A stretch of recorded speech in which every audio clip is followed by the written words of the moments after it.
मेरे प्रियात्मन,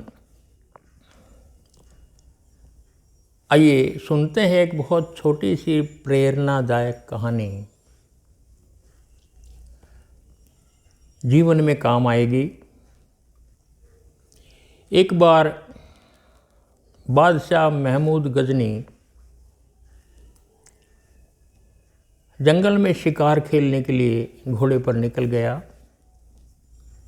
और अपने साथ ले गया अपने नौकर अयाज को। अयाज से बहुत प्रेम करता था, बहुत मोहब्बत करता था, यहाँ तक कि वो महल में भी अयाज के साथ ही सोता था। उसको अपनी बेगमों से इतना प्यार नहीं था जितना अयाज से था, नौकर से था, विश्वास था उसके ऊपर। वो उसी को साथ ले गया शिकार खेलने के लिए भी, और वो जंगल में निकल गए दूर। शिकार देखते रहे, भागते रहे इधर उधर, लेकिन कोई शिकार हाथ नहीं लगा। दिन बीत गया, दोपहर हो गई, पर कोई शिकार हाथ नहीं लगाया। गर्मी के दिन थे, बहुत थक गया बादशाह, और ना पानी मिला कहीं, ना कहीं खाने को कुछ मिला। थक करके एक पेड़ देखा, उसके नीचे दोनों बैठ गए। राजा थोड़ा लेट गया, उसने ऊपर देखा, पेड़ पर एक फल लगा हुआ है। भूख तो लगी थी, तलवार से वो फल तोड़ा और तलवार से ही उसके 4 हिस्से किए, काट करके 4 भाग किए।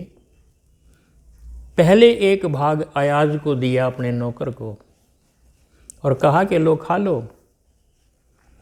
अयाज ने वो फल खा लिया और फिर कहा, बादशाह सलामत, थोड़ा सा और दे दो। बादशाह महमूद गजनी ने एक फांक और उसको दे दी, वो भी उसने खा ली। अब अयाज फिर कहने लगे, बादशाह सलामत, एक फांक और दे दो। अब तो गजनी को बड़ा क्रोध आया, ये तो बिल्कुल बदतमीजी है।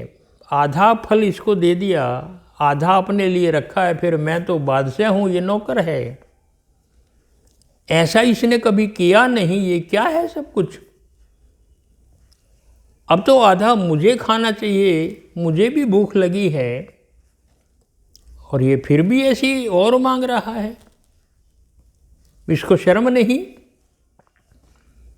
फिर भी क्योंकि मोहब्बत करता था नौकर से, इसलिए सोचा शायद इसको ज़्यादा भूख लगी होगी, इसलिए मांग रहा है, और उसने दया करके एक फांक और उसको दे दी, वो भी उसने खा ली।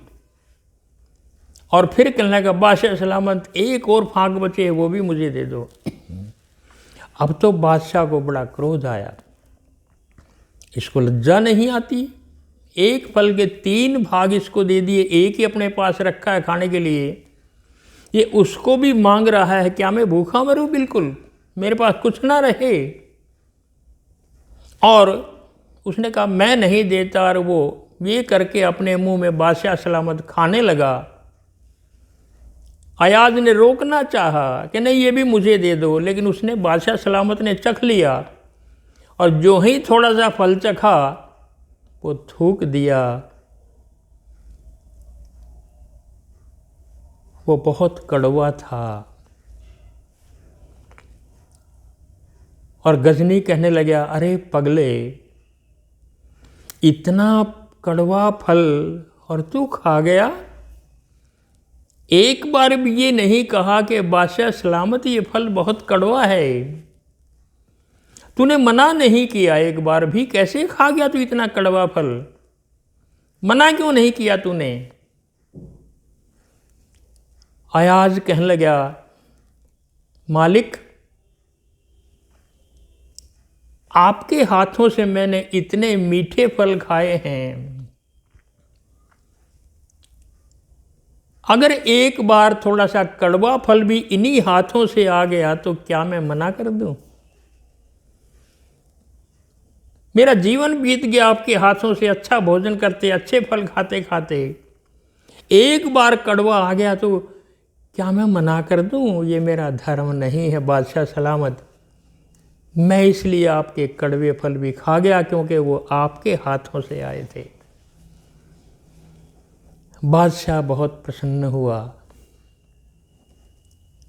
मित्रों, हमें जीवन में परमात्मा ने बहुत सुख दिया है।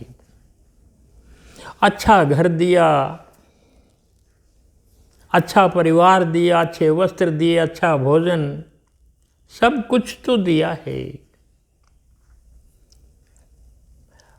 हमारे रास्ते में फूल खिले हुए हैं, जहां हम चलते हैं इतना सुख है। और चलते चलते यदि फूलों में छिपा हुआ कोई कांटा भी आ जाए, क्या हम शिकायत करेंगे? भगवान ये क्या किया कांटा?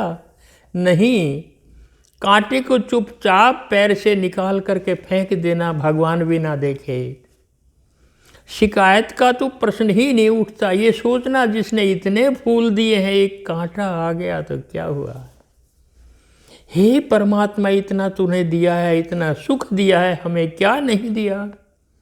मैं तो उसका पात्र भी नहीं था। जितना तूने दिया है उसमें यदि कोई छोटा मोटा दुख भी आ जाए, कभी शिकायत मत करना भगवान से। ऐसे करना जैसे भगवान को पता भी नहीं लगे। प्रतिपल उसके धन्यवाद भाव में जियो, प्रभु तूने इतना दिया है। शिकायत नहीं। जिसने इतना सुख दिया, कोई दुख छोटा मोटा भी आ जाए तो उसका शिकायत करोगे? नहीं, भूल जाओ, स्वीकार करो उस दुख को भी, जैसे वो भी भगवान का प्रसाद है। और प्रसाद तो कभी चुनाव नहीं होता, प्रसाद तो प्रसाद होता है। प्रसाद का अर्थ होता है भगवान की कृपा। उसे मना कर दोगे? नहीं। जो मिलता है प्रभु से वो स्वीकार है। सब कुछ धन्यवाद भाव से स्वीकार करें, ग्रहण करें, उसके धन्यवाद भाव में जिएं। आज इतना ही। जय श्री राम।